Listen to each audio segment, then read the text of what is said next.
الحمدللہ عید کا جب دن ہوتا تھا تو امیر علیہ سنت ملاقات فرماتے تھے، اور ملاقات کے دوران امیر علیہ سنت نوٹ تقسیم فرماتے.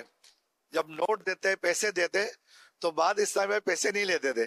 جیسے ہمارے شبیر بھائی ہیں، یہ کلام پڑھ رہے ہوتے تھے، عیدی کے متعلق کلام پڑھتے کہ دے دو عیدی میں غم مدینے کا. امیر علیہ سنت کی بارگاہ میں عرض ہے کہ جب اسلامی میں آپ سے عرض کرتے ہیں کہ دے دو عیدی میں غم مدینے کا، اس کا مطلب کیا ہے؟ آپ ارشاد فرما دیجیے. جو بولتے تھے وہی بتائیں گے. میں تو کیا دے سکتا، نوٹ دے سکتا تھا. وہ آپ نے پہلے کہا کہ نوٹ دیتا تھا میں، تو بعض لیتے نہیں تھے کہ دے دو عیدی میں غم مدینے کا، تو وہ مجھے دینا نہیں آتا، کیا کر سکتا ہوں. مدینے کی سچی محبت، مدینے کی جدائی کا غم، یہ جذبہ دعا کرتے ہیں اللہ پاک ہم سب کو عطا کر دے.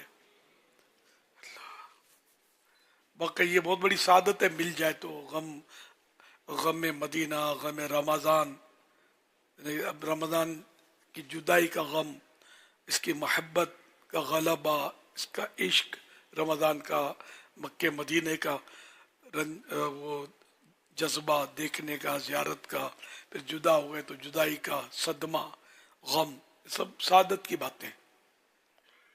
ہجر کا بھی اگر شرف ہو وہ اپنے وصال میں ہو، قرب ملے تو بھی سعادت، اور دوری ہو اور اس کا غم ملے تو بھی سعادت.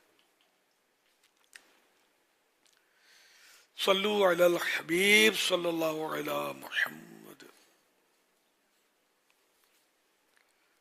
امیر اہل سنت آپ کو عید بہت بہت مبارک ہو. امیر اہل سنت عید کے تعلق سے ایک سوشل میڈیا کی پوسٹ میں لکھا تھا کہ بعض لوگ عید پر نئے نوٹ ڈھونڈ رہے تھے اور کچھ انہیں ڈھونڈ رہے تھے جو پرانے نوٹ لے کر غائب ہیں. اس تعلق سے آپ کیا فرماتے ہیں؟ جو پرانے نوٹ لے کر غائب ہیں، اچھا ادھار، اچھا واہ.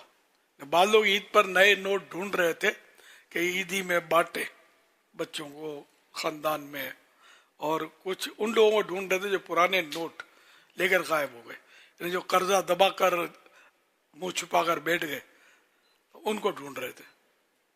واہ، اچھی مطلب ترکیب بنائی ہے، اور یہ حقیقت سے بہت قریب ہے کہ جو قرضہ لیتا ہے تو پھر وہ یا تو دینے کے تعلق سے نیت خراب ہوتی ہے تو منہ چھپاتا ہے، یا واقعی مجبور ہوتا ہے دے نہیں پاتا تو منہ چھپاتا ہے دونوں میں بڑا فرق.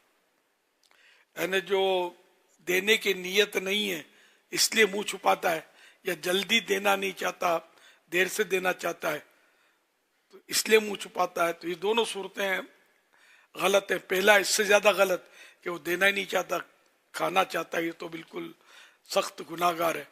اور جو مطلب دے سکتا ہے مگر دینے میں خواہ کا ٹال مٹول کرتا ہے تو گناہ گار یہ بھی ہے. اس کو بھی ظالم کہا گیا ہے کہ یہ بھی یعنی کہ جو طے ہوا اس کے مطابق دے دے، اور اس میں ٹالم ٹول کر کے اگلے کو تشویش پہ نہ ڈالے.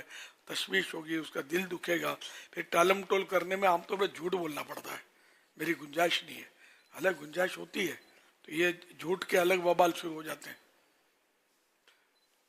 امام غزالی رحمۃ اللہ علیہ نے اس کی تفصیل میں تو یہاں تک لکھا ہے کہ گھر کا سامان بیچ کر بھی قرضہ ادا کر سکتا ہے تو قرضہ ادا کرے، نہیں کرتا اور ٹل مٹول کرتا ہے تو یہ ظالم ہے.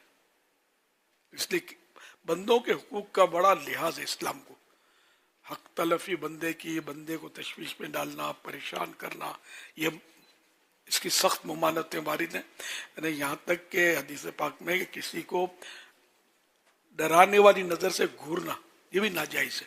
حالانکہ ایزی فعل ہے، یہ عام طور پہ آدمی کرتا ہے، نظر دکھاتا ہے اس کو، یہ بھی گناہ گار ہے نا حق اگر ایسا کرتا ہے تو.